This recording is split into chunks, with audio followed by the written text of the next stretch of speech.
Good morning, everyone. My name is Yan Shao. Here's my project, Love to Feel That Wind.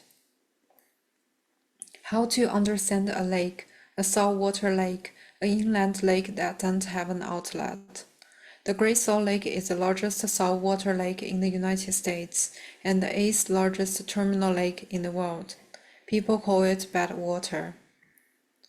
In the winter of 2022, I traveled to the Great Salt Lake in Utah State, which had received a historically low water level, lost two-thirds of its volume, leaving half of its bed exposed in the air. It is facing the most extreme ecological crisis.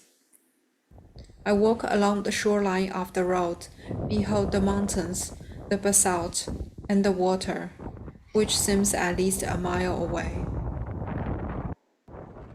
The form, created from the water flapped the shore, swept eastward calling the wind. I can see a pinkish hue lining the water and hear the sound of waves melding with the gusts. All that remains is wind and dust.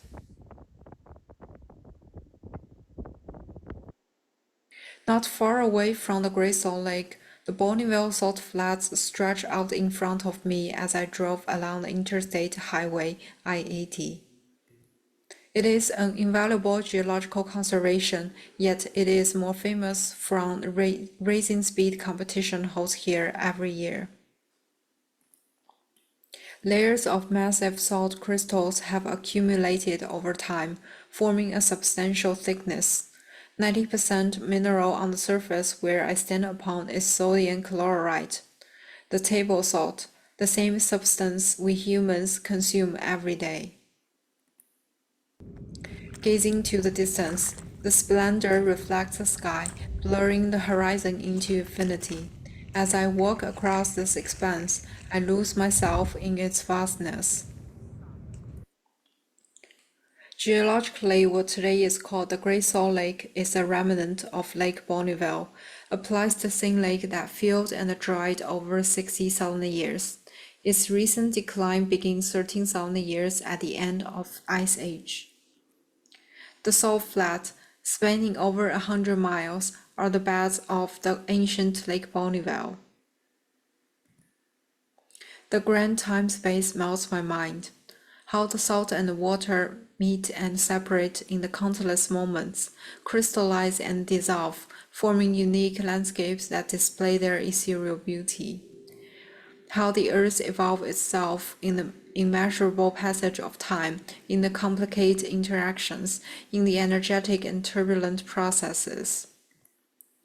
The Great Salt Lake had maintained its balance in the past 2,000 years. However, it has shrinked over the last 5 decades. The Anthropocene mark is evident, not only in the strata contains artificial materials like plastic, but also in the new shoreline of the salient lake. A famous land artist, Robert Smithson, constructed an artwork, spiral jetty, on the northern shoreline at the Great Salt Lake half a century ago, described as mud, salt crystals, rocks, water in all directions. But now the work probably will never be submerged by water again, remains a spiral of basalt, sit on the dust. Since the Industrial Revolution, we have invented precise machines to measure time and divide it into days, hours, minutes, seconds, linking our time consciousness with production and profits. The acceleration of modernization extends to the Earth's undulation, where we now are witnessing climate change in our lifetimes. In the new geological era named Anthropocene, all that we have seen and experienced is transforming a lake into a desert. I want to create something that brings the land and the time back to the city, a feeling and emotion about standing on the surface of the earth, a consciousness of our temporality compared to the earth, who has its own kinetic process that has been evolved for 4.6 billion years. How to feel that time has been squeezed in an acceleration where human dominance and enforce to nature. I want to create a space that we can relate us to the salt lake, to the expanse of desert, to the geological history, and to the earth. And here's my project, Left to Feel That Wind.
Left to Feel That Wind is an installation that explores the perception of time stretched across both geological and human scales through the lens of transformation between the Great Salt Lake and Lake Bonneville.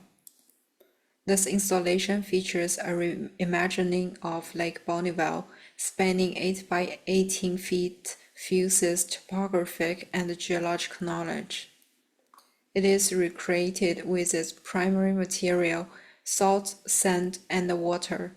I make clumps, textures, layered these material over 2 days to let them meet, change, dissolve, and form through time. The Great Salt Lake, depicted by a computer numerically controlled CNC system, captured its lowest water level in November 2022. It is served as a reminder of the collapse of the salt desert ecosystem. The CNC, in a display of technological precision, meticulously release water drops in a controlled and programmed manner.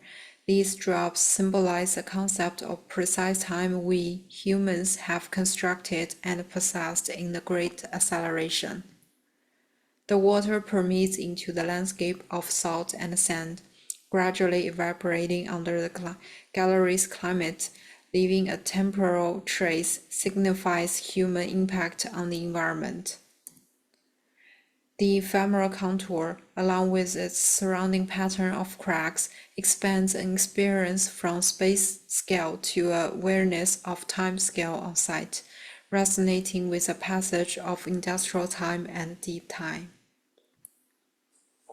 People tell me that the exhibition room has a smile of saltiness that is so dry and unforgettable. It is the smile of the Great Salt Lake, a sense of dryness mingled with salt, that differentiate from the smile of ocean. The sound of water hits the soundscape is not noticeable at first, but when you hear that regularly, it can't be ignored, even leave the room for a while. I like these feedbacks people give me that is so sensory touched that move me for a long time. I hope this installation could offer a view on the progressive evolution of inner matter and the delicate balance of the earth, compared to how aggressive the influence human generate to the earth. Through a contemplative representation of the new shoreline of the Great Salt Lake, this installation provides a space reflecting the relationship between living and non-living, the responsibility of being an Earth inhabitant, and how to coexist with all creatures in the Anthropocene era. Thanks for listening. You can find more work on my website, Instagram, and feel free to send me emails. Thank you.